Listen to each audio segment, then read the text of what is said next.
할렐루야. 아멘. 거룩하고 복된 주님의 날입니다. 지난 한 주간 동안도 하나님께서 저희들에게 큰 은혜를 베풀어 주셨습니다. 주님의 그 은혜를 기억하면서 이 시간 하나님의 거룩한 보좌 앞으로 나아가겠습니다. 우리 다 함께 자리에서 일어나셔서 우리 마음과 뜻과 정성을 다해서 영과 진리로 아버지 하나님께 예배드리겠습니다.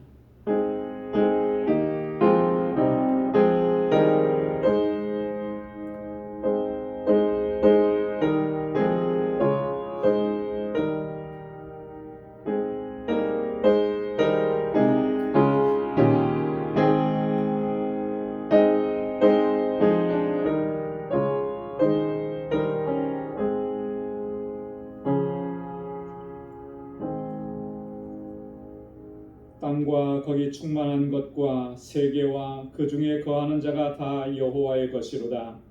여호와께서 그 터를 바다 위에 세우시며 강들 위에 건설하셨도다. 여호와의 산에 오를 자 누구며 그 거룩한 곳에 설 자가 누군고? 곧 손이 깨끗하며 마음이 청결하며 뜻을 허탄한 데 두지 아니하며 거짓 맹세치 아니하는 자로다. 저는 여호와께 복을 받고 구원의 하나님께 의를 얻으리니 이는 여호와를 찾는 족속이요 야곱의 하나님의 얼굴을 구하는 자로다. 아멘.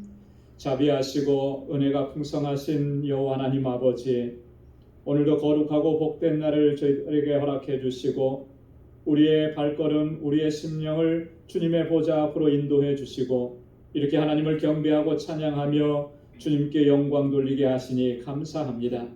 지난 한 주간 동안도 주님 베풀어 주신 은혜가 얼마나 크고 놀라운지 다 헤아릴 수가 없습니다. 그 은혜로 살았고 그 은혜로 승리하였고 그 은혜로 말미암아 오늘 이 자리에 서게 된 것 오늘 우리가 기억하며 주님을 경배하고 찬양하는 이 시간 되도록 도와주옵소서.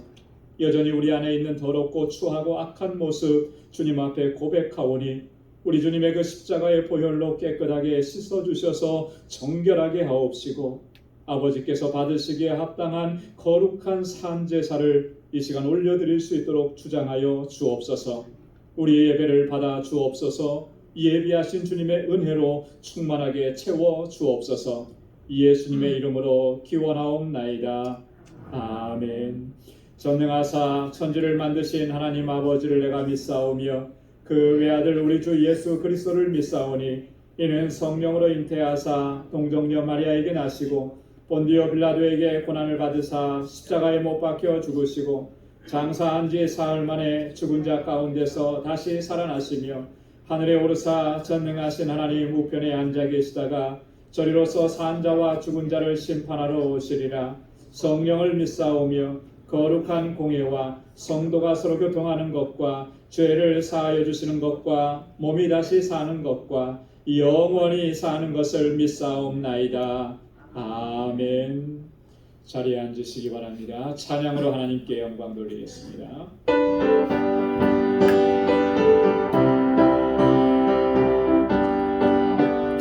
예수 십자가에 흘린 피로써 예수 십자가에 흘린 피로써 그대는 씻기려 있는가? 더러운 죄 이해하는 능력을 그대는 참으지 않아.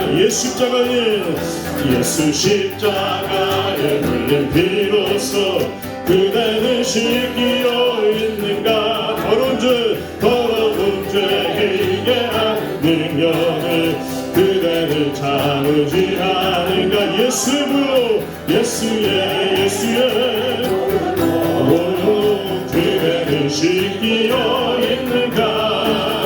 마음속에 여러 가지 죄악이 깨끗이 씻기어 있는가? 주 예수와 만나서 늘 함께 그대는 행동을 하는가?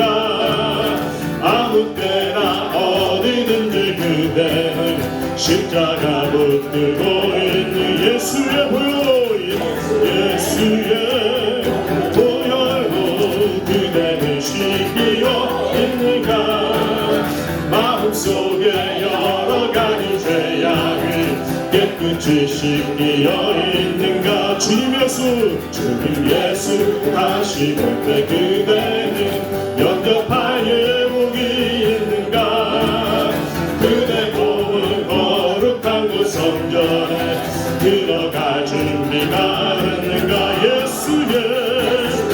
예수의 보혈로 그대는 씻기어 있는가? 할렐루야. 마음속에 여러 가지 죄악이 깨끗이 씻기어 있는 모든 죄에 더러워진 예복은 주 앞에 지금 다 벗었어. 샘물같이 솟아나는 보혈로 눈보다 너희에게 씻으라. 예수의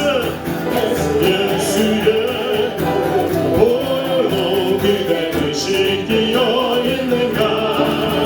마음속에 여러 가지 죄악이 깨끗이 씻기어 있는가? 모든 죄에 더러워진 예복을 주 앞에 지금 다 벗어서 샘물같이 솟아나는 보혈로 눈보다 너희에게 씻으라. 예수의 보혈로 그대는 씻기어 있는가? 마음속에 여러 가지 죄악이 깨끗이 씻기어 예수의 보혈로 그대는 씻기어 있는가? 마음속에 여러 가지 죄악이 깨끗이 씻기어 있는가? 예수의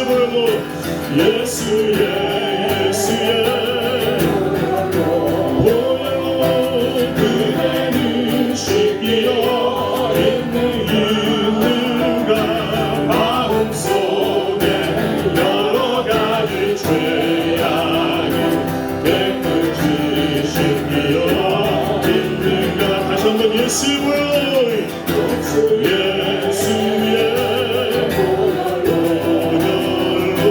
그대는 씻기어 있는가? 마음속에 여러 가지 죄악이 깨끗이 씻기어 있는가? 아멘. 예수의 보혈.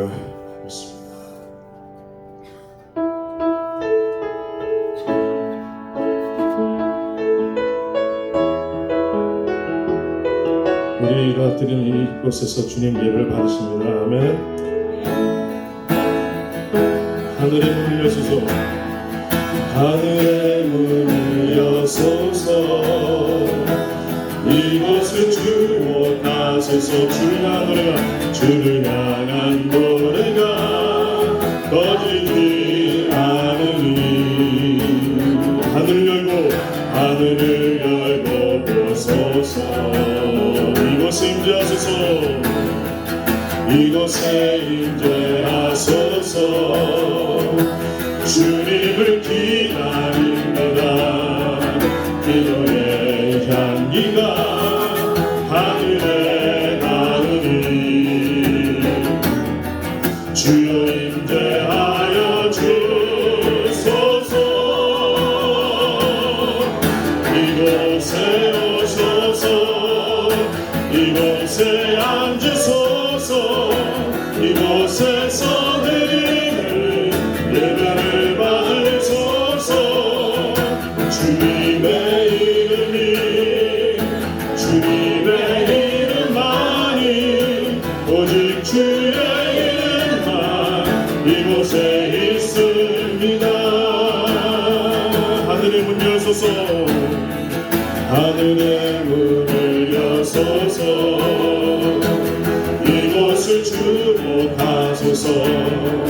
주를 향한 노래가 꺼지지 않으니 하늘을 열고 오소서. 이곳에 임재하소서. 이곳에 임재하소서. 주님을 기다립니다. 기도의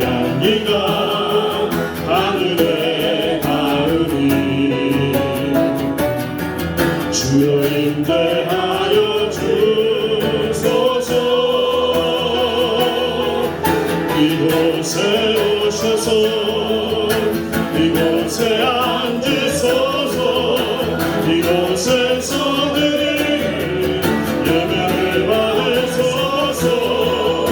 주님의 이름이 주님의 이름만이 주님의 이름만이 이곳에 있으니 이곳에 오셔서 이곳에 오셔서 이곳에 앉으소서.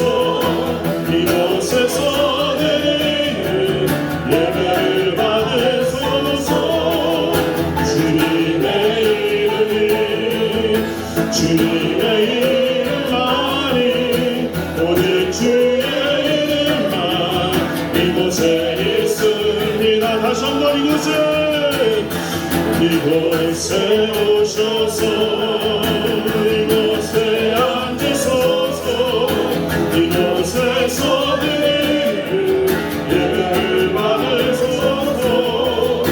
주님의 이름이 주님의 이름만이 오직 주의 이름만 이곳에 있습니다. 이 시간 우리 동성으로 우리 예배를 위해서 기도드리겠습니다. 주님 나를 만나 주시옵소서. 이 예배 동안에 예배 순간순간 주님의 은혜 가운데 주님을 만나게 하여 주시옵소서. 우리 동성을 같이 기도하겠습니다. 이곳에 오셔서 이곳에 앉으소서.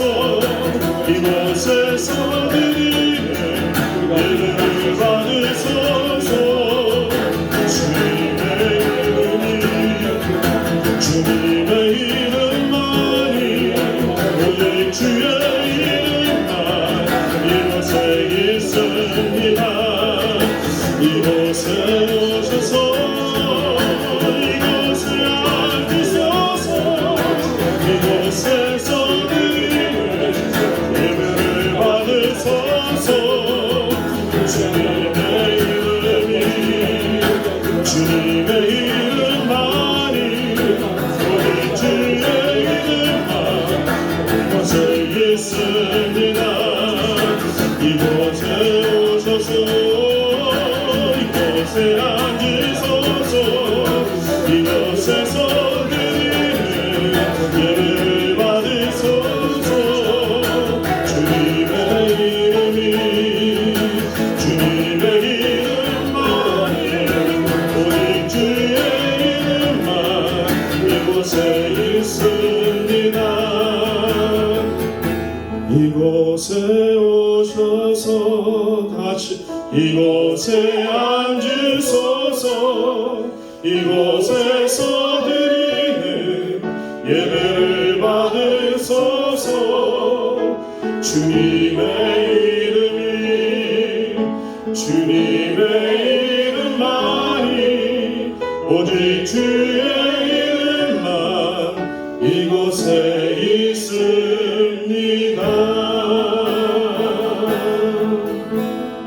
아멘 아멘 아멘.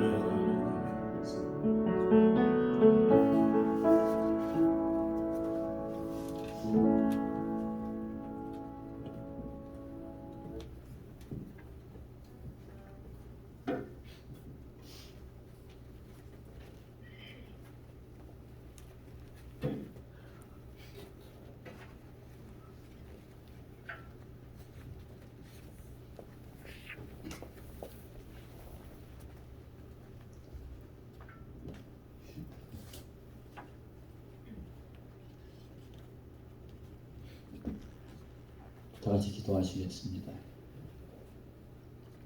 사랑과 은혜가 충만하시고 자비하시는 하나님 아버지, 오늘 거룩한 주님의 날에 저희들 주님의 보좌 앞으로 인도하여 주시고 마음과 정성을 다하여 하나님께 예배드릴 수 있도록 저희 심령을 다시 더 주시니 감사를 드립니다.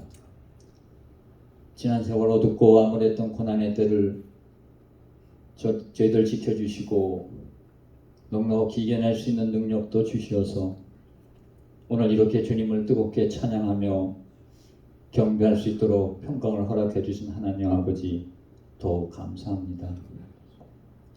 그러나 지난 고난 가운데 저희들 부족하고 연약했던 심령으로 인하여 주님께 온전히 의지하지 못하고 순종하지 못하고 염려와 근심, 걱정 가운데 살아왔음을 고백합니다.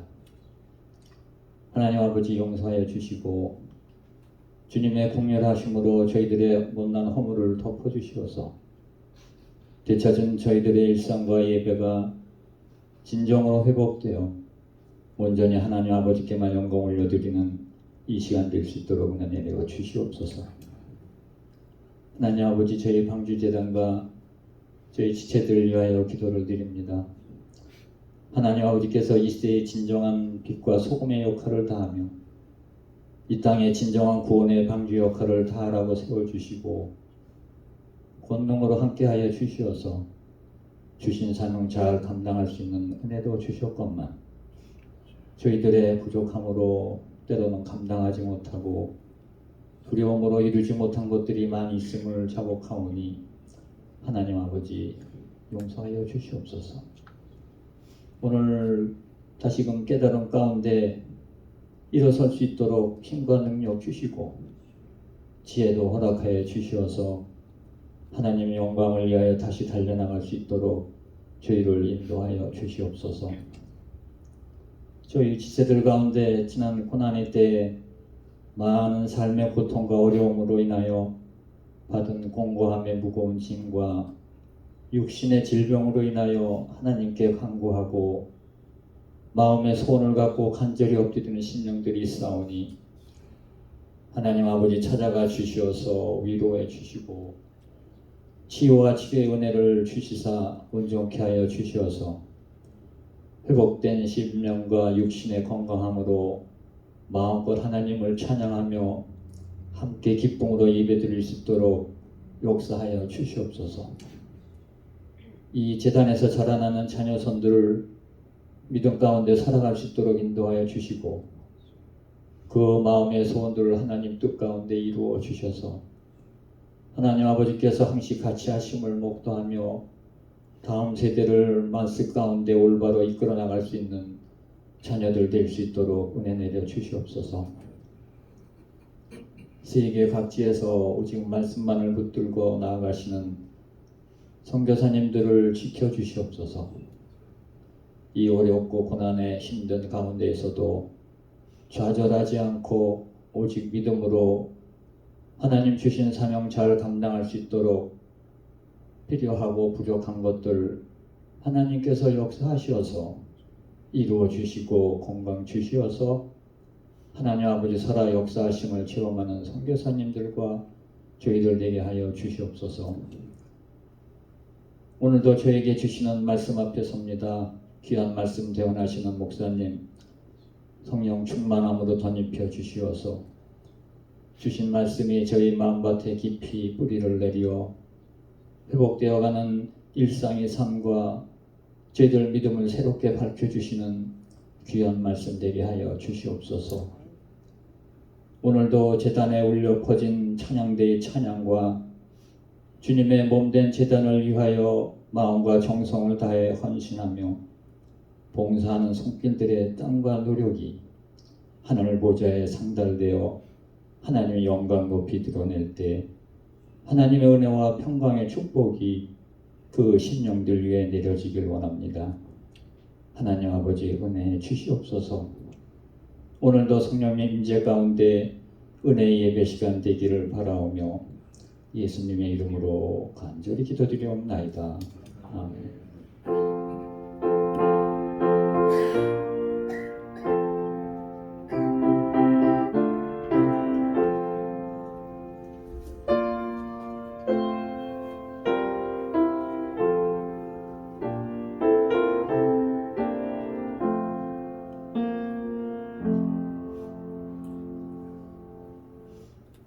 오늘 우리에게 주시는 하나님의 말씀 신약성경 로마서 제2장 17절에서 19절까지 말씀입니다.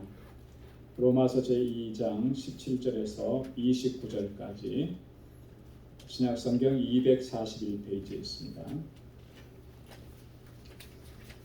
제가 받들어서 봉독하겠습니다.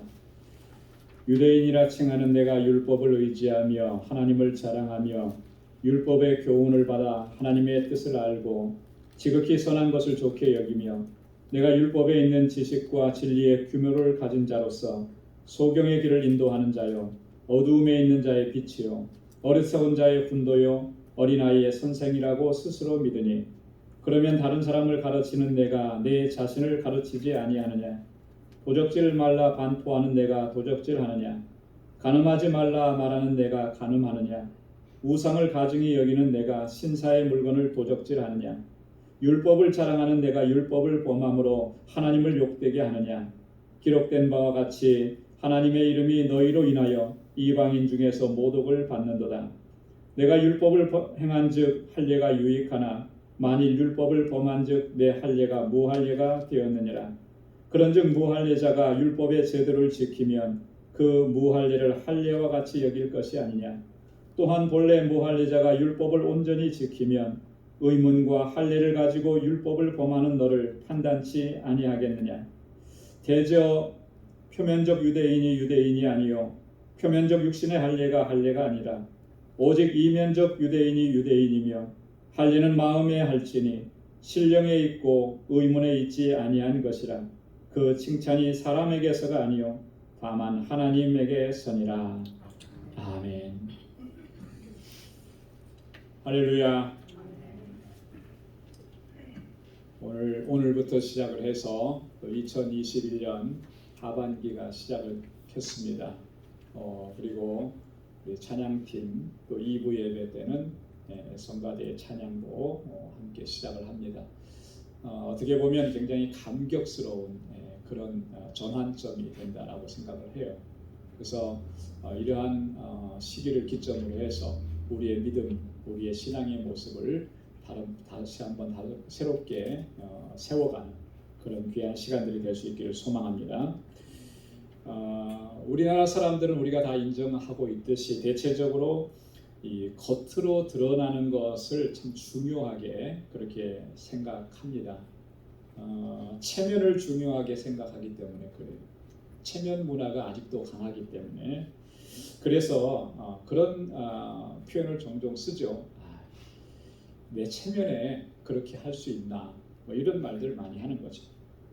그래서 속이야 어떻게 됐든지 간에 내용이야 어땠든지 간에 겉은 참 보기 좋고 아름답고 화려하게 꾸미려고 많이들 그렇게 애를 씁니다. 무리를 해서라도 명품으로 치장을 하려고 하죠. 차를 사도 이왕이면 좋은 차를 써야 되겠고 무리해서라도 가방을 들어도 이왕이면 명품 가방을 들어야 하겠고 그렇게 해야지만 다른 사람들에게 내가 무시를 당하지 않는다고 인정받는다고 우리 은연 중에 많이 그렇게 생각을 해요. 그렇게 생각하는 것도 무리는 아니라고 생각합니다. 왜냐하면 대체적으로 사람들은 겉모습만 보고 일단 직관적으로 판단하는 그런 경향이 있기 때문에 그렇습니다. 하지만 우리 내면이 그렇지 않은데 실제가 그렇지 않은데 속이 그렇지 않은데 겉모습으로만 아름답고 화려하게 치장하고 그것으로 인정받으려고만 한다면 그 사람은 머지않아서 정말 불행하고 비참한 결말에 직면하게 될 것이라고 하는 거죠. 왜냐하면 여러분 겉치장이라고 하는 것은 오래 갈 수가 없기 때문에 그래요. 아무리 겉으로 아름답게 화려하게 치장을 하고 만들어놨다 할지라도 그 내면에 있는 모습들은 그 사이사이로 언젠가는 다 새어나온다라고 하는 것이죠. 시간이 흘러가면 처음에는 화려해 보이고 처음에는 멋있어 보이지만 나중에 시간이 많이 흐르면 안에 있는 것들이 다 드러나게 되는 거예요. 겉모습을 아름답게 치장하는 것보다 정말 중요한 것은 우리의 내면을 아름답게 만들어가는 일, 그 일을 위해서 힘쓰는 일이 정말 중요하다라고. 항상 선한 마음을 품고 살아가다 보면 그 말하는 것이나 행동하는 것이나 생각하는 것들이 선한 열매가 맺혀지게 되어 있습니다. 그러나 악한 마음을 품게 되면 그 마음을 품고 살아가면 그 사람의 말이나 생각이나 행동도 결국 악하게 드러날 수밖에 없다라고 하는 거죠. 그건 너무나 자연스러운 이치입니다. 그래서 예수님께서도 이렇게 권고하시고 경고하신 거예요. 마태복음 12장 34절 35절 말씀에 보면 독사의 자식들아 너희는 악하니 어떻게 선한 말을 할 수 있느냐 이는 마음에 가득한 것을 입으로 말함이라. 선한 사람은 그 쌓은 선에서 선한 것을 내고 악한 사람은 그 쌓은 악에서 악한 것을 내느니라. 마음속에 무엇을 쌓아두고 지금까지 살아왔느냐, 그것이 결국에는 그 사람의 행동과 삶의 양식을 다 지배한다라고 하는 것이죠. 너희가 악한데 어떻게 선한 것을 말할 수 있겠느냐. 주님께서 정확하게 지적하신 그런 말씀들입니다.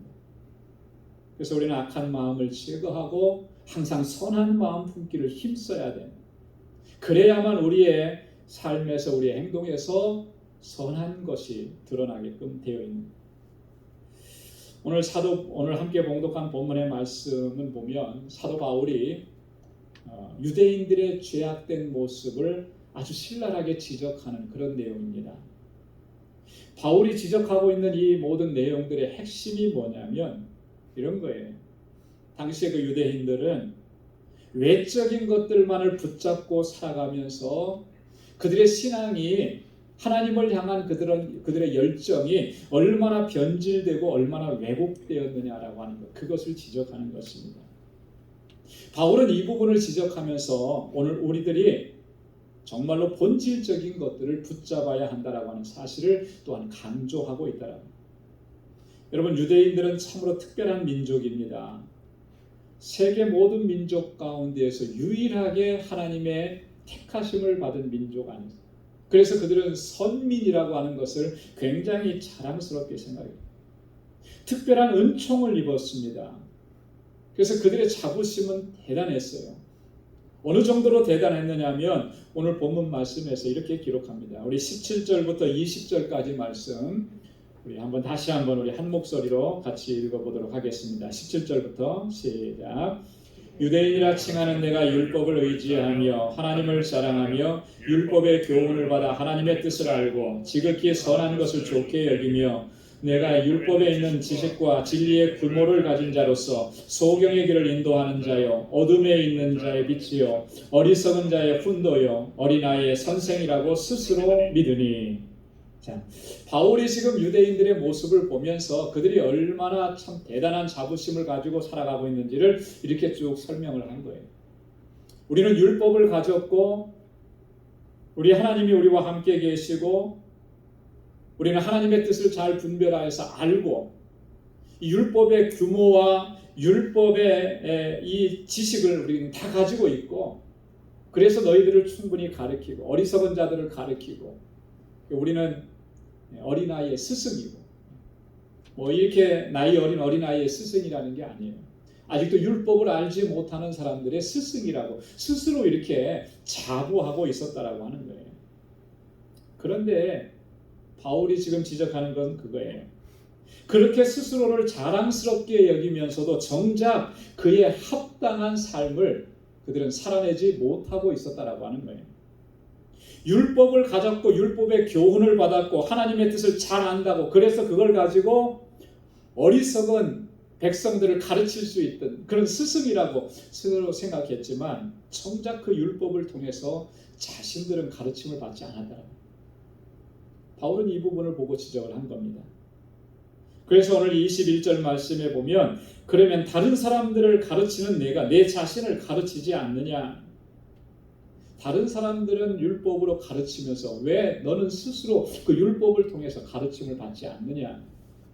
유대인들의 죄악된 모습이 바로 여기에 있었다라고 하는 것이죠. 율법을 자랑했지만 그들은 하나님의 말씀을 정말로 경홀히 여긴 거예요. 얼마나 교만하면 나는 그 말씀 이미 나는 그 말씀 잘 지키고 있고 그러니까 특별히 내가 말씀을 통해서 이 율법을 통해서 더 이상 가르침을 받을 필요가 없어. 그렇게 생각하고 있고 그저 율법을 가지고 있다라고 하는 것, 우리가 율법을 수여받았다라고 하는 것 그것만을 자랑스럽게 생각한 거예요. 그러면서 정작은 하나님의 말씀을 또 하나님을 경홀히 여기는 태도. 자, 그 결과가 어떻게 나타났느냐? 23절과 24절 말씀입니다. 우리 한번 같이 읽겠습니다. 율법을 사랑하는 내가 율법을 범함으로 하나님을 욕되게 하느냐? 기록된 바와 같이 하나님의 이름이 너희로 인하여 이방인 중에서 모독을 받는도다. 여러분, 이게 얼마나 심각한 죄예요. 한마디로 얘기하면 신성모독죄 아니겠습니까? 하나님을 욕되게 하고, 근데 어떻게 해서 하나님을 욕되게 하느냐면 율법을 범함으로. 나는 더 이상 율법으로 가르침을 받을 필요가 없다고 생각했는데 정작 보니까 자신들이 율법을 범하는 거예요. 율법대로 살지 않는 거예요. 그렇게 하면서 하나님을 욕되게 하는 겁니다. 자기 스스로만, 자기 자신만 욕을 먹으면 다행인데 그 결과가 하나님을 욕되게 하고 이방인 가운데에서 하나님의 이름이 모독을 받는 이런 일들을 하는, 신성모독을 하고 있으니 이런 죄를 어떻게 감당할 수 있겠느냐. 바울이 그런 의미를 가지고 지금 이렇게 얘기하는 거예요. 이 말씀을 대하면서 오늘 우리들의 모습이 이와 같은 치명적인 잘못, 치명적인 오류에 빠져 있지는 않은지 우리 자신의 모습을 한번 진지하게 살펴봐요. 하나님의 말씀을 통해서 우리가 끊임없이 가르침을 받지 않는다면 우리도 유대인들처럼 그렇게 하나님을 욕되게 하고 하나님의 이름이 우리로 말미암아 이방인 가운데서 모독을 받게 하는 그런 모습으로 전락할 수밖에 없다라고 하는 거예요. 여러분, 율법을 받았다라고 하는 것은 정말 말로 다 표현할 수 없는 은혜고 놀라운 축복인 것이 분명하죠. 하나님의 말씀을 받았다라고 하는 것, 내 손에 내 마음에 하나님의 말씀이 있다라고 하는 게 얼마나 큰 은혜입니까? 세상에는 여전히 하나님의 말씀을 알지 못해서 죽음과 사망 가운데로 가는 사람들이 얼마나 많은데요. 그리고 이 성경 하나를 얻기 위해서 얼마나 애를 쓰는 민족들이 많고요. 지난주에도 우리 박창환 선교사님 모셔서 IT에 복음 전하시는 선교 사역을 말씀을 해주셨는데 그 중점적인 사역 중에 하나가 뭐였습니까? 성경을 보급하는 거잖아요. 성경을 갖고 싶어도 가질 수가 없어요. 그 땅에 성경이 없으니까, 모자라니까 그것을 구입할 돈도 없는 거예요.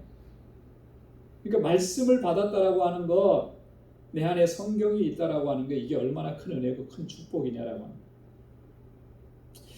그런데 하나님의 말씀을 통해서 우리가 가르침을 받고 하나님의 말씀대로 우리가 지켜 행하면서 순종하는 삶을 우리가 추구하지 않는다면 그 말씀을 받았다라고 하는 그것 자체가 은혜요 축복이 아니라 오히려 그것은 하나님의 징계와 심판을 받을 수밖에 없는 그런 결과를 초래할 수밖에 없다라는 거예요. 말씀을 받았느냐, 율법을 수여받았느냐, 그게 중요한 게 아니고요. 물론 그것도 중요하겠죠. 그러나 본질적으로 중요한 것은 그 받은 말씀대로 내가 순종하면서 하나님을 영화롭게 하면서 그렇게 살아가고 있느냐라고 하는 거예요. 하나님께서는 성경을 통해서 끊임없이 이스라엘 백성들에게 또 오늘 우리들에게 이것을 우리의 귀에 못이 박히도록 말씀하시면서 강조하셨습니다. 신명기 4장 1절에 보면 이스라엘아, 이제 내가 너희에게 가르치는 규례와 법도를 듣고 준행하라. 그리하면 너희가 살 것이요 너희 열조의 하나님 여호와께서 너희에게 주시는 땅에 들어가서 그것을 얻게 되리라. 할렐루야. 어떻게 하면 너희가 살 것이라 그랬습니까? 어떻게 하면 너희가 하나님께서 약속해 주신 그 약속의 땅에 들어가서 그것을 얻게 될 것이라고 했습니까? 하나님께서 주신 규례와 법도를 잘 듣고 그것을 잘 지켜 행하면 그러면 그게 신명기 28장 1절에도 보면 내가 내 하나님 여호와의 말씀을 삼가 듣고 내가 오늘날 내게 명하는 이 그 모든 명령을 지켜 행하면 내 하나님 여호와께서 너를 세계 모든 민족 위에 뛰어나게 하실 것이라. 아멘. 너로 하여금 세계 모든 민족 위에 뛰어나게 하실 것이라고. 얼마나 큰 축복이고 감격스러운 일입니까? 그런데 어떻게 하면 그렇게 하시겠다는 거예요? 어떻게 하면? 여호와의 말씀을 삼가 듣고 그 모든 명령을 지켜 행하면 그러면 그렇게 하시겠다. 그런데 반대로 또 어떻게 말씀하셨냐면 이렇게 말씀하십니다. 신명기 28장 15절에 보면 내가 만일 내 하나님 여호와의 말씀을 순종하지 아니하여 내가 오늘날 내게 명하는 그 모든 명령과 규례를 지켜 행하지 아니하면 이 모든 저주가 내게 임하고 내게 미칠 것이니, 끔찍하고 살벌한 말씀을 하시는 거잖아요. 그죠? 이 모든 저주가 너에게 임할 것이다. 저주가 임하는 거예요. 어떻게 되면요? 하나님께서 말씀하신 그 말씀을, 그 모든 명령과 규례를 지켜 행하지 않으면, 안 지키면 그냥 아무 일도 안 일어나는 것이 아니에요. 말씀대로 내가 살지 않으면 그냥 평범하게 살아갈 수 있는 게 아니라는 거예요. 하나님 말씀대로 그 명령과 규례와 법들을 지켜 행하지 않으면, 그것을 힘쓰지 않으면 어떻게 된다는 겁니까? 이 모든 저주가 임하게 될 것이다. 이 경고를 우리는 정말로 진지하게 신중하게 받아들여요. 열왕기하 22장 13절에 보면 요시야 왕이 고백하는 그 고백을 우리도 그렇게 고백하고 말씀 앞에 서야 합니다. 요시야 왕이 성전을 고치고 성전을 수리하면서 하나님의 율법을 발견합니다. 그 율법을 발견하고 그 율법의 말씀을 읽고 듣습니다. 그러면서 요시야 왕은 가슴을 찢으면서 옷을 찢으면서 회개하는 거예요. 통에 자복합니다. 그러면서 이렇게 고백해요. 우리 열조가 이 책의 말씀을 듣지 아니하며 이 책에 우리를 위하여 기록된 모든 것을 준행치 아니하였으므로 여호와께서 우리에게 바라신 진노가 크도다. 하나님의 말씀대로 순종하지 않고 이 책에 기록한 그 명령대로 우리가 따르지 아니하였더니 하나님께서 우리에게 어떻게 하셨었다는 거예요? 진노하셨었다라고 하는 거죠. 요시야 왕은 아주 정확하게 보고 판단한 것입니다. 지금의 이 나라의 형편, 지금의 이 곤고한 상황이 된 것, 유다가 지금 이렇게 국력이 쇠퇴하게 된 것, 이렇게 외세의 침략을 받고 정말 처참한 상황 가운데까지 떨어지게 된 것, 이 모든 것이 다 뭐냐면 하나님의 진노인데, 그 진노의 원인이 뭐냐? 하나님의 말씀대로 살지 않으니까 그렇게 됩니다. 그냥 율법을 가지고 있다라고 하는 것, 그것만으로 자랑스럽게 생각하니까 결국 이렇게 됐다. 종교적인 형식과 외형적인 것들만 붙들고 신앙생활하게 되면은 결국 이렇게 될 수밖에 없는 거예요. 하나님의 말씀으로 우리의 속사람을 채우고 하나님 말씀대로 순종하는 삶을 우리가 소홀히 여기게 되면 결국 이렇게 될 수밖에 없다라고 하는 것입니다. 그러니까 중요한 것은 겉이 아닙니다. 중요한 것은 우리의 내면을 견고하게 세워가는 것. 하나님의 그 은혜로운 말씀으로 우리의 내면을 가득히 채우고 우리의 속사람을 아름답고 견고하게 만들어가야 하는 것입니다. 그렇게 하기 위해서는 하나님의 말씀을 읽고 듣고 깊이 묵상, 매일매일의 삶 속에서 이것을 멈추어서는 안 된다라고 하는 것이죠. 그렇게 해서 우리의 영이 강건해지고 우리의 속사람이 견고해져야 하나님께 영광 돌리는 삶을 살아갈 수가 있더라고요. 사도 바울이 에베소 교회 성도들을 위해서 기도하는 내용이 에베소서에 잘 기록되어 있습니다. 그런데 그 기도 내용을 보면 바울은 무엇보다도 우선적으로 에베소 교회 성도들의 이 속사람이 강건하게 되기를 간구하고 기도하고 있는 것을 볼 수가 있어요. 에베소서 3장 14절로 16절 말씀을 보면 이러므로 내가 하늘과 땅에 있는 각 족속에게 이름을 주신 아버지 앞에 무릎을 꿇고 비노니 그 영광의 풍성을 따라 그 성령으로 말미암아 너희 속사람을 능력으로 강건하게 하옵시며.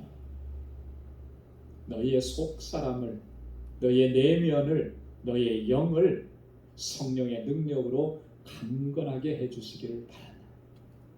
가장 먼저 첫 번째로 기도하는 기도 제목이 바로 이거였다라고 하는 거예요. 이 바울의 간절한 기대는, 간구의 마음의 소원은 그거예요. 에베소 교회 성도들이 정말 겉이 아니라 속사람이 견고하고 속사람이 아름답고 속사람이 풍성하고 그 내면이 강건한 하나님의 백성이 되기를 소망한다라고. 무엇으로 우리의 내면을 강건하게 할 수 있겠습니까? 율법을 받았다라고 하는 것이 우리의 내면을 강건하게 하는 것이겠습니까? 아니, 하나님의 말씀, 우리의 속사람을 강건하게 하는 것은 하나님의 말씀이 우리 안에서 채워질 때에 강건하게 되는 줄로 믿습니다. 그래서 히브리서 기자는 히브리서 4장 12절에서 이렇게 얘기했습니다.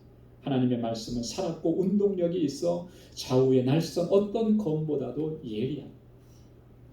하나님의 말씀은 살아있어. 하나님의 말씀은 운동력이 있어. 하나님의 말씀은 예리한.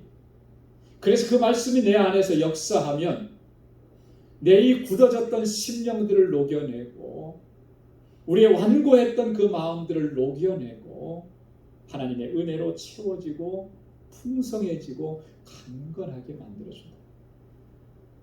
시편 기자는 시편 19편 7절 8절에서 또 하나님의 말씀의 능력을 이렇게 선포했습니다. 여호와의 율법은 완전하여 영혼을 소송케 하고 여호와의 증거는 확실하여 우둔한 자로 지혜롭게 하며 여호와의 교훈은 정직하여 마음을 기쁘게 하고 여호와의 계명은 순결하여 눈을 밝게 하도다. 할렐루야. 하나님의 말씀의 능력인 거예요. 하나님의 말씀이 우리의 영혼을 소생케 합니다. 우리 너무나 우둔한데 우리를 지혜롭게 합니다. 하나님은 우리 마음을 정직하게 하고 그래서 주님의 주시는 기쁨으로 충만하게 합니다. 하나님의 말씀은 너무너무나 순결해서 우리의 눈을 밝게 해주는 거예요. 밝게. 이러한 하나님의 말씀으로 우리의 속사람이 가득히 채워지게 되면 그때부터는 말씀에 순종하는 삶을 통해서 우리가 생각하는 것이나 우리가 말하는 것이나 우리가 행동하는 그 모든 것들이 하나님의 말씀을 담아낼 수 있게 되는 줄로 믿습니다. 하지만 이 하나님의 말씀으로 우리의 속사람을 채우지 않으면 우리의 삶은요, 결단코 하나님의 말씀을 담아낼 수가 없어요.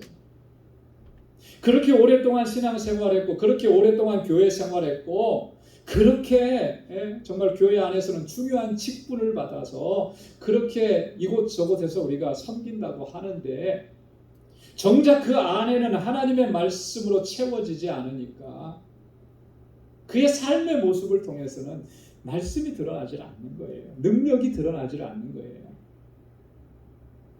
하나님의 역사하심을 선포할 수가 없는 것입니다. 이게 얼마나 안타까운 것입니다.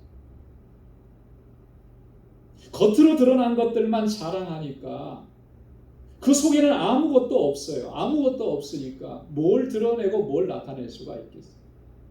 말씀이 없는데 말씀을 담아내는 삶을 어떻게 살아갈 수가 있고 어떻게 하나님께 영광을 돌리는 삶을 살 수가 있겠느냐. 그건 마치 이런 것과 똑같아요. 바짝 타버린 우물에서 물을 길러낼 수 없는 것과 마찬가지. 가뭄이 극심해서 이 우물이 다 바짝 말라버렸는데 거기서 생수를 얻어내겠다고 암만 건져내봤자 건져지느냐는 거예요. 속에 아무것도 없는데.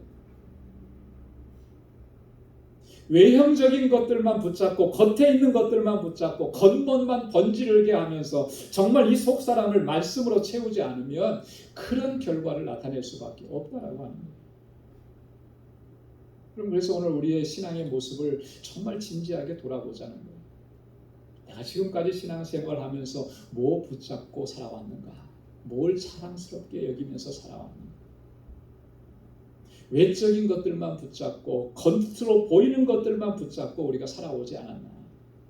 자랑을 해도 하나님 자랑하는 것이 아니라 교회 크기 자랑하고요.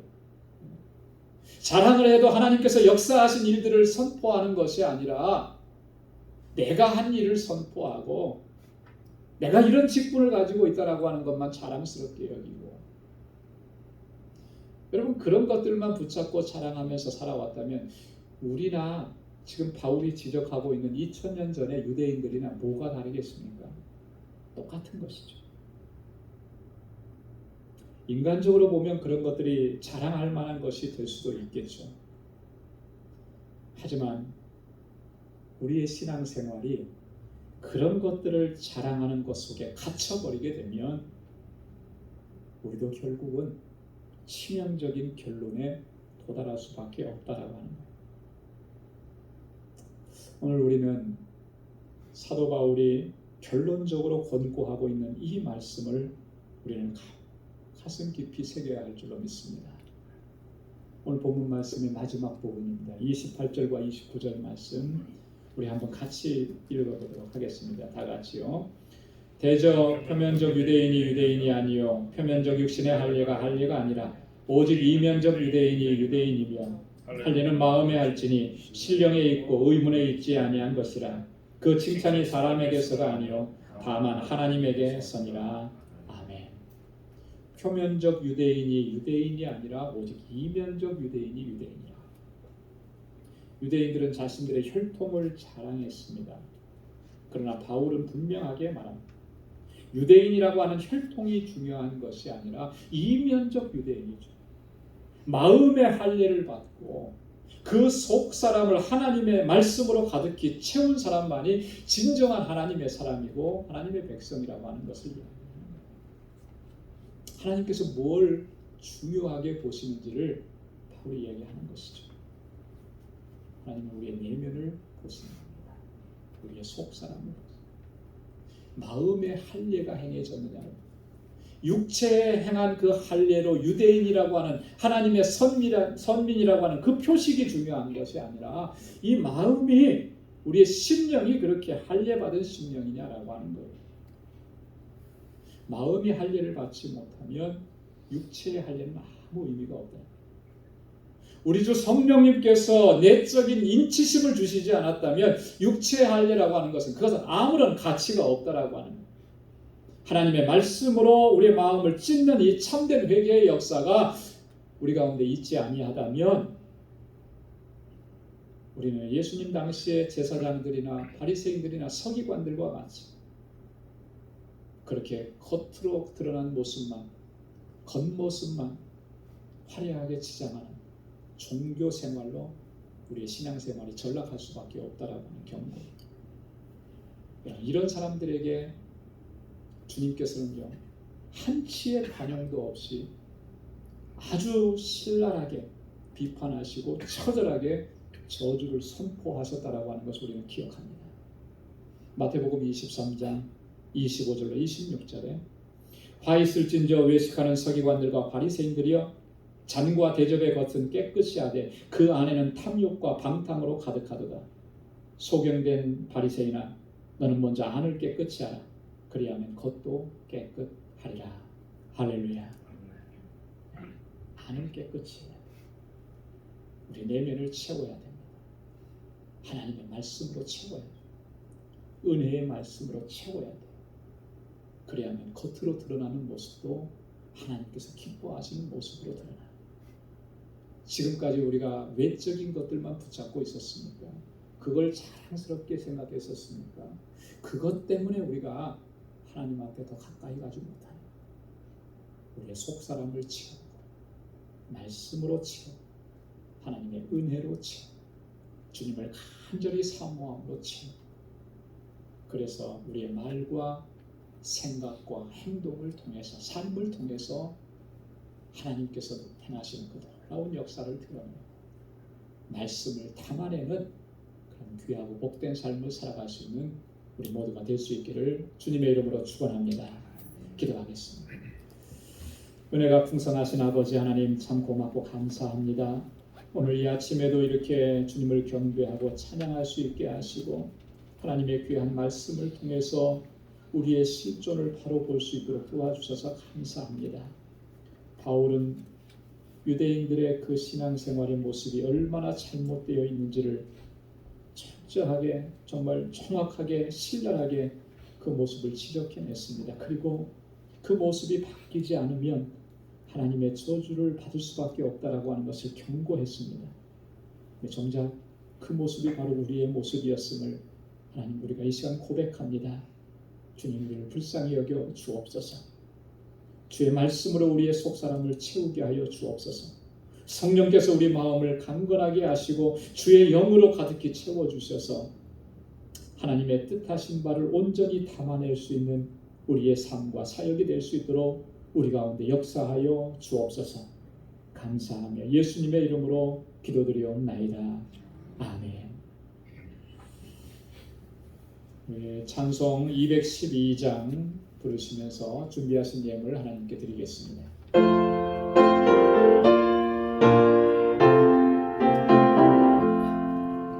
너 성결케 위해 늘 기도하며 너 주 안에 있어 늘 성령하고 온 영계를 함께 늘 살리면서 이 날이 저마다 너 기도하라.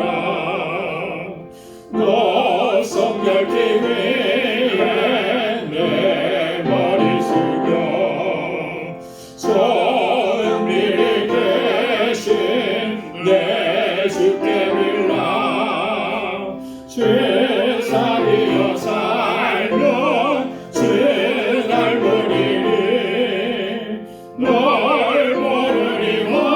모르리마다 죄 생각하리. 너 성결케 위해 주 따라가며 이 땅 높아여도 당황지 말고 참 즐거울 때나 또 슬플 때나 너 주님만 믿고 늘 따라가라. 너 성결케 위해 늘 안심하며 내 소원을 주께 다 맡기어라. 너 성령을 받아 주 섬겨 살며 저 천국에 가서 더 잘 섬기리.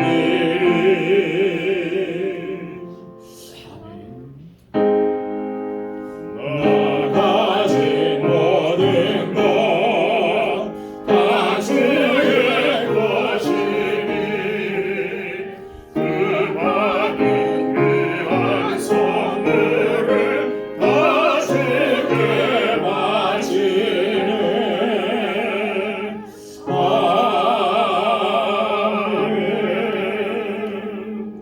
거룩하신 아버지 하나님, 오늘도 우리의 예배를 기뻐 흠양해 주시니 감사합니다. 하나님의 은혜로 가득히 채워주시니 감사합니다. 우리의 심령 가운데 주의 말씀으로 아버지의 능력으로 역사해 주심을 감사합니다. 이제는 하나님의 말씀대로 온전히 순종하며 하나님의 뜻을 이루어 나가기에 부족함이 없는 저희들이 되게 하여 주옵소서. 아버지 하나님, 이 시간 주님께서 우리에게 베풀어 주신 그 은혜를 기억하며 아버지 앞에 예물을 올려드립니다. 이것 또한 주님께서 우리에게 허락해 주신 것입니다. 나의 모든 삶이 하나님의 은혜인 것을 깨닫게 해주셔서 감사합니다. 그 은혜에 감사해서 주님께 올려드리는 이 감사의 예물 하나님 기뻐 흠양하여 주옵소서. 아버지는 비록 곤고한 삶이 여전히 계속되고 있지만 그러나 이러한 상황 가운데에서도 결코 낙심하고 좌절하지 않게 하시고 소망의 주님을 바라보고 믿음으로 나아갈 수 있게 하여 주옵소서. 지금까지도 인도하신 하나님께서 또한 우리의 발걸음을 능력으로 역사해 주시고 항상 불꽃 같은 눈동자로 지켜주시고 광야와 같은 삶이지만 주님께서 항상 만나와 메추라기로 먹이시며 불기둥과 구름기둥으로 인도해 주심을 우리가 견고하게 믿고 신뢰하며 주님만 의지하고 믿음으로 살아갈 수 있도록 인도하여 주옵소서. 11조의 예물을 구별하여 드리며 하나님의 주권을 인정하고 또 하나님의 뜻대로 온전히 순종하기로 이 시간 주님 결단합니다. 주님, 우리의 결단을 붙잡아 주시고 주님 나라 이룰 때까지 언제나 순종의 사람으로 살아갈 수 있도록 도와 주옵시고 하나님의 능력과 하나님의 권능을 선포하고 증거하는 삶이 되도록 인도해 주옵소서. 선교의 예물을 구별하여 주님께 드렸습니다. 이 예물이 쓰여지는 곳곳에서 하나님께서 행하시는 그 놀라우신 역사들, 영혼을 구원하는 그 하나님의 놀라운 역사들을 날마다 목도할 수 있는 은혜 허락하여 주옵소서. 땅끝까지 이르러 내 증인되라고 하신 주님의 명령 항상 가슴에 새기며 우리의 주변을 향하여 나아갈 때마다 항상 그곳에서 예수 그리스도의 증인으로 살아갈 수 있도록 인도해 주옵소서. 건축 예물을 구별하여 드리며 주님의 몸된 교회를 위해서 눈물로 기도하는 주의 백성들을 기억해 주시고, 하나님께서 세워주신 이 공동체가 진정한 믿음의 공동체와 아름다운 사랑의 공동체로 견고하게 서가게 하시고, 하나님께서 뜻하신 일들을 담아내기에 부족함이 없게 하시고, 구원의 방주로서의 사명 잘 감당할 수 있게 하여 주옵소서. 구제의 예물을 주께 올려드렸습니다.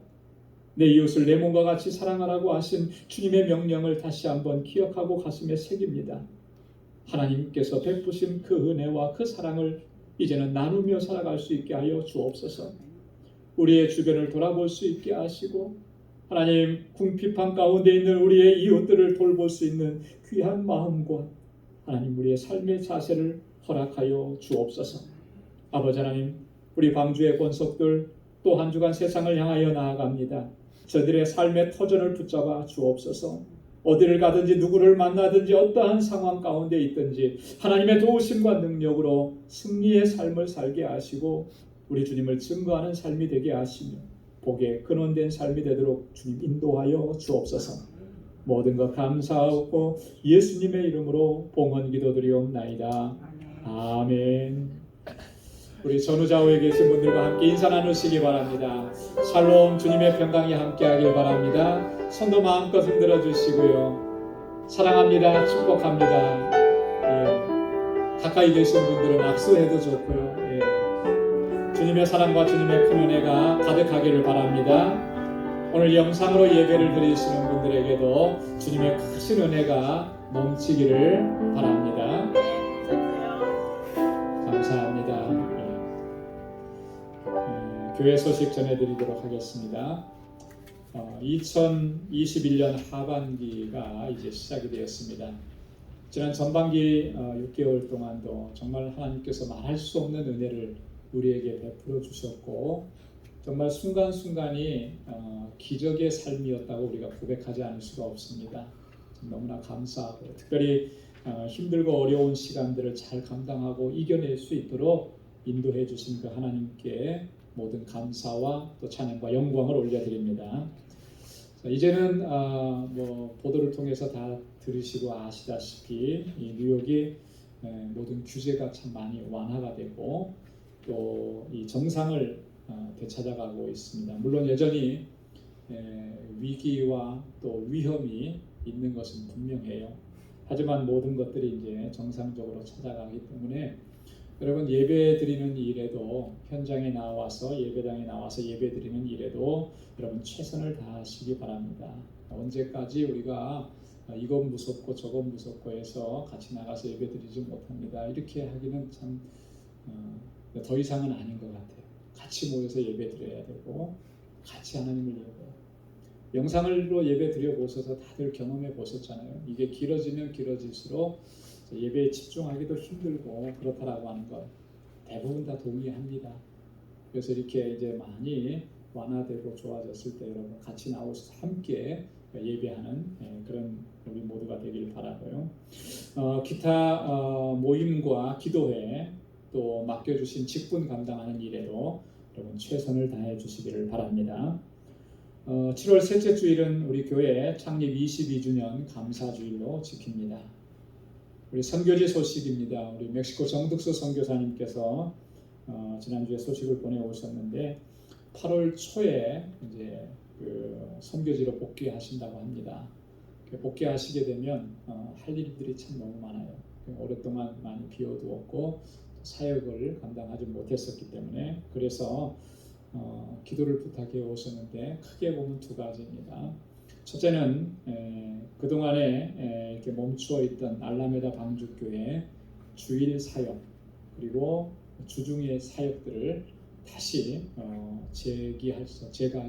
다시 시작할 수 있도록 그렇게 좀 기도해 달라고 부탁을 하셨습니다. 여전히 멕시코는 어렵고 모이기도 사실 쉽지 않은 그런 상황이에요. 그럼에도 불구하고 또 그 선교지는 하나님께서 허락해 주신 것이고 복음은 전해져야 하기 때문에 여러분 기도가 많이 필요합니다. 그리고 또 선교사님 개인적인 문제로는 이제 가시면 이렇게 집이나 이런 모든 것들을 정리하고 새로운 삶의 터전으로 이사를 해야 한답니다. 그래서 그런 부분들 정리하고 이사하는 문제 잘 될 수 있도록 기도해 주시기 바랍니다. 7월에 생일 맞으신 분들 진심으로 축하를 드립니다. 일일이 축하를 드리지 못해서 죄송하지만 그래도 우리 생일 맞으신 분들 축하드리고 하나님의 은혜가 가득하기를 바랍니다. 우리 연로하신 어르신들, 화로분들을 위해서 지속적으로 계속 기도해 주시길 부탁합니다. 다 같이 일어나셔서 268장 1절 함께 찬양 드리겠습니다.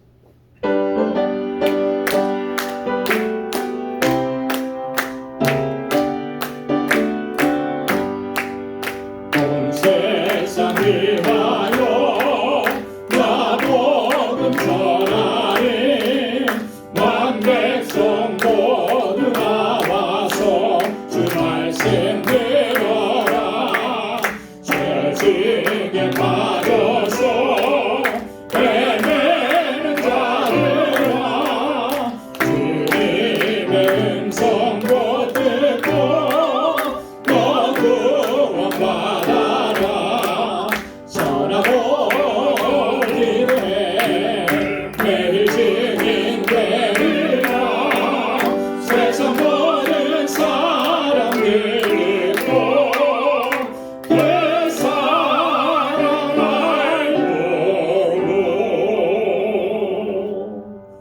아멘.